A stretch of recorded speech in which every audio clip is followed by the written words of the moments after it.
Okay, hello. Today I'm going to be talking to you about how to get your audience glued to their screen.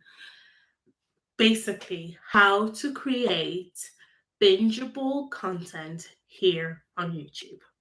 So, for those of you who be watching this on replay, just want to let you know this is a live that I'm filming right now, and you're going to be watching the replay once it's up on my channel. But yeah, so how are you going to create bingeable videos on YouTube? That's what we're going to be covering it in this live. We're going to be talking about things that would attract people to come watch your videos, what's going to keep them on your videos, and then also how you can then use your content to generate leads and convert those leads into clients or customers. What we're going to cover, that's exactly it, what we're going to be covering in today's live. So let's dive right in, shall we? I'm going to be looking this way because that's where my notes are. So just to let you know. So the very first thing you want to do is you need to think about what your audience want to see from you. There is no point creating content that is supposed to be for other people. So this isn't like a lifestyle thing where you just want to document your life. You're creating content to attract viewers, to serve an audience, but you don't exactly know what that audience want or need to hear from you. If you don't know, then don't even think about starting a YouTube channel or whatever. You need to go back to basics and find out what they want. That is where you start. And this is really important because then that is what's going to lead to them wanting to watch your videos, stay on your videos, become a subscriber, join your community. But that is really where it starts. What does your audience want to see from you? And if you are a business owner, this might be similar to your ideal client avatar.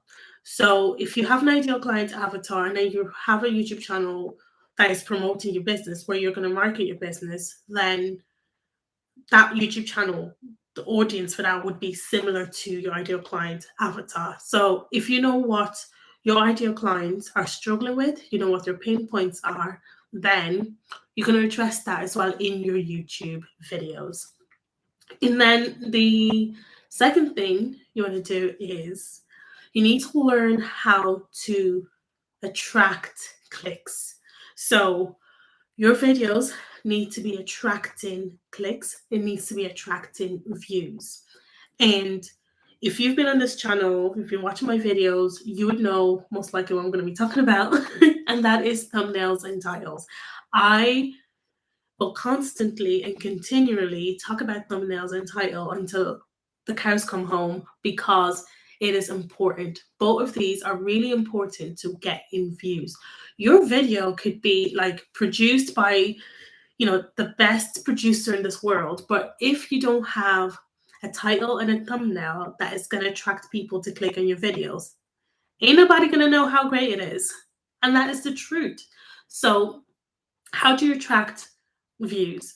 You need to make sure that your title and your thumbnail are using a curiosity element. So you're making your audience curious, where you give them a little piece, a little taste of the pie, but not the whole pie. It's like, ooh, if you really want to find out what I put in this pie, if you really want to get more of this, you need to watch this video.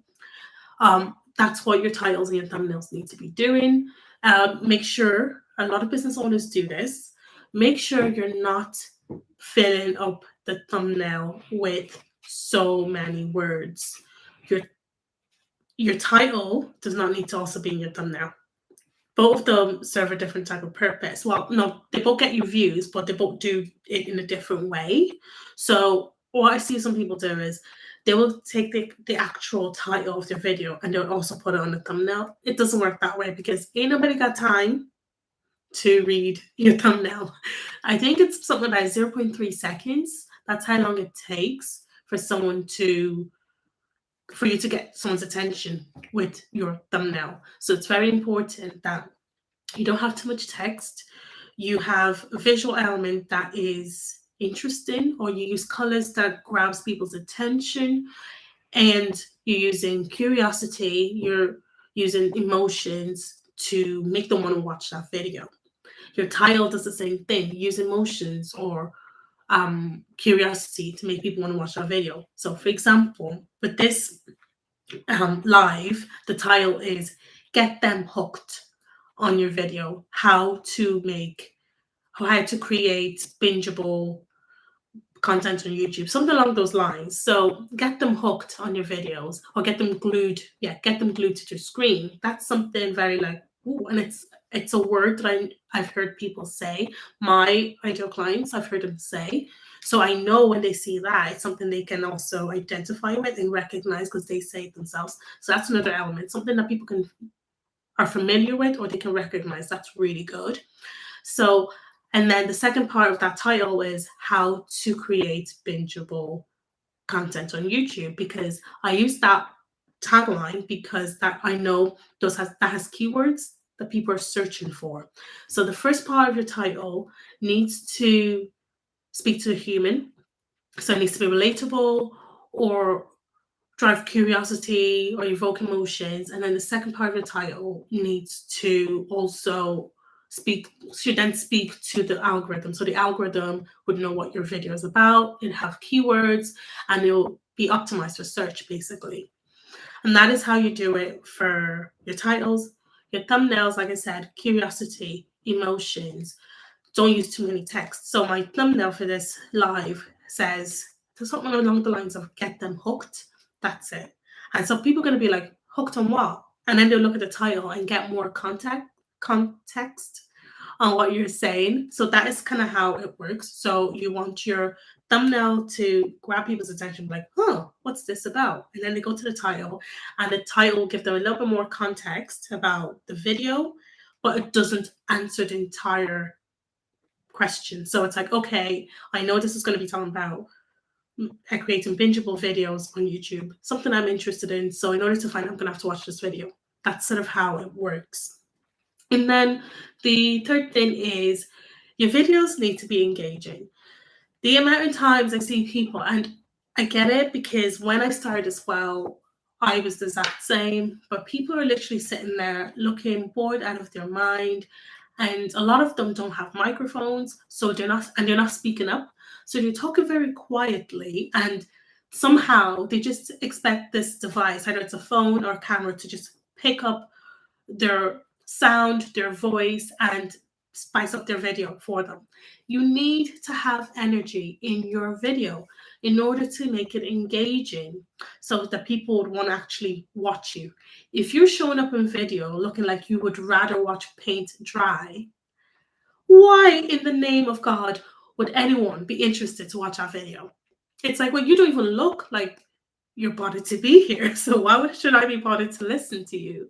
And so it's really important to make sure that you check your energy and get yourself to a place where you are excited to film. And I will go into that later on, but we'll just move on. So in terms of making videos engaging, yes, you want to check your energy, make sure you're in a place where you're excited to film, or at least appear to be excited to film. And then the next thing is make it engaging by using stock videos or B-rolls. So because this is a live, I don't have stock videos and B-rolls to add to this video. But if it was a pre-recorded video, I would need to add stock videos and B-rolls if I wanted to make it engaging, because especially in the day of TikTok, YouTube Shorts, Instagram Reels, people's attention span is like shortened. Like it's shortening almost every single day. So we need to be able to keep our audience engaged.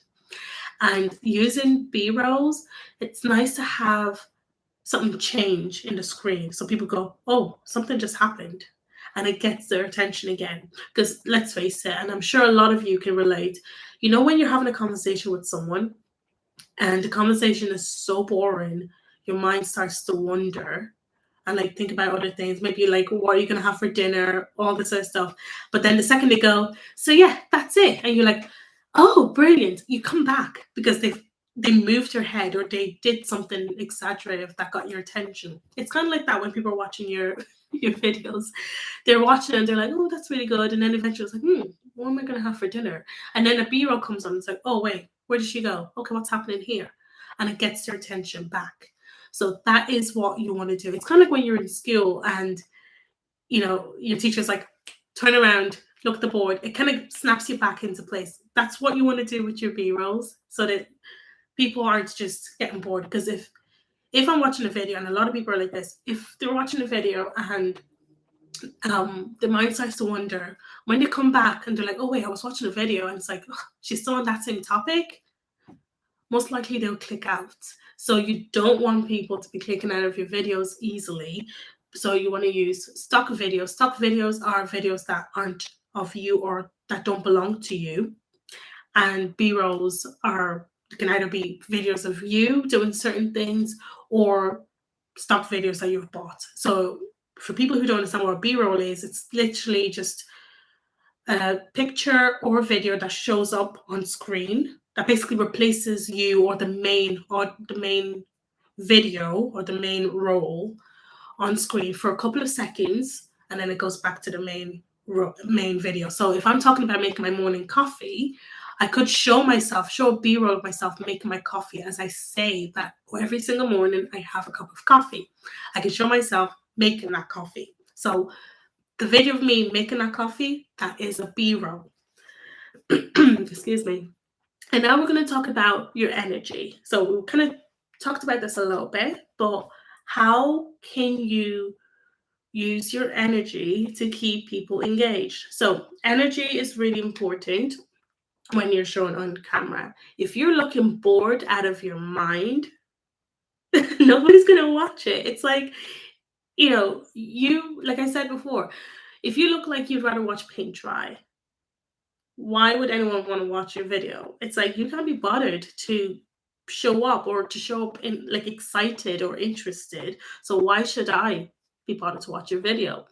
So things that I do that helps with my energy are I like to do my makeup and do my hair because it makes me feel good. It makes me feel really confident. And it's basically one less thing to worry about, because if you're new to filming, you probably know this yourself. When you're filming, especially when you're new and you're talking about something, in your mind, you're going, oh, do I look okay on camera? Does my hair look weird? Oh, how's this top looking on me? Am I showing, too much arm, or am I showing some boobage?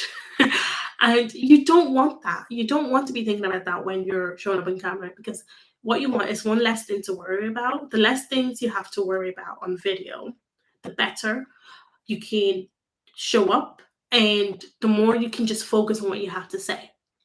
So when you're focused on what you have to say, then the least amount of chance that you would ramble or trail off topic or get an odd trail of thought. And just like how I just did there, I had a little brain fart moment. So just focus on that. Like for me, that's what works. Working on my makeup, hair, wearing clothes that I feel comfortable and confident in, that helps me. And then after that is, sometimes if I know my energy is low, I can take a nap. If I can take a nap before I film, I do that. If I can't take a nap, I listen to a playlist that gets me really excited. So music that really puts me in a good mood, it gets me excited to film, that really works well. So these are things that you could also try. And my phone keeps buzzing, sorry. So these are things that you can also try for when you're filming as well. I know that would really help. It's helped me, it's helped my clients as well. For those of you who don't know, I am a YouTube trainer, and I also run my own YouTube channel management agency, where we help business owners specifically who want to start and grow YouTube channels for their business so they can market and promote their business, but without the stress and confusion that comes with the platform. So we help them to set up their channel. For those who want to learn how to do it themselves, I teach them. For those who basically want the company to take care of everything for them, apart from the filming, we do that as well. And the whole point basically is to help generate leads and convert them to clients. And this plays a big part. How bingeable your content is plays a big part in generating and converting leads, because if your current audience are watching your videos, that gives a sign to YouTube saying this video is really good, let's show it to more new people. So that means you're going to get the likelihood of getting new leads is high. And if those leads are watching more and more of your content, the more familiar they are with you, the likelihood they would sign to work with you. So that's the whole idea of bingeable content and how that can help you generate leads and convert your leads sooner. I know from my own experience and some of the people who I've had conversations with, like when you listen to a podcast, you find someone on Instagram, you find out they have a podcast or a YouTube channel, and you're binging from they go from, oh yeah, this person's a business coach, or this person's, yada yada yada, they're fine, they're okay, to, oh, how can I work with this person? That offer sounds really interesting. I want that. And whether or not they can afford at that moment, it's like okay, maybe in 2 years' time, maybe next year when I can afford it, I want to work with this person. And that is a lead. That is a lead. So that is why it's really important to have content that people actually want to watch and are willing to stick around to watch for as long as possible. Because the longer they're in your world, your online space, the likelihood they will want to work with you. So that is it for this live. If you have any questions, if you want to know more about my offers, I have my Instagram linked down below. Just send me a DM on Instagram and we can chat. But yeah, I train people how to start and grow YouTube channels. And my company also takes the work off their hands after it's filmed, basically look after everything from editing to scheduling on YouTube and strategy as well, sort of behind the scene, what's happening, scripting the video, things like that. So if that's something that interests you, follow me on Instagram, send me a DM there, and we can get chatting. If you're not on Instagram, I'm also on LinkedIn. If you're not on that either, my email address is down there. You can find me, send me an email, and I will see you in the next live. So thank you for sticking around, and goodbye.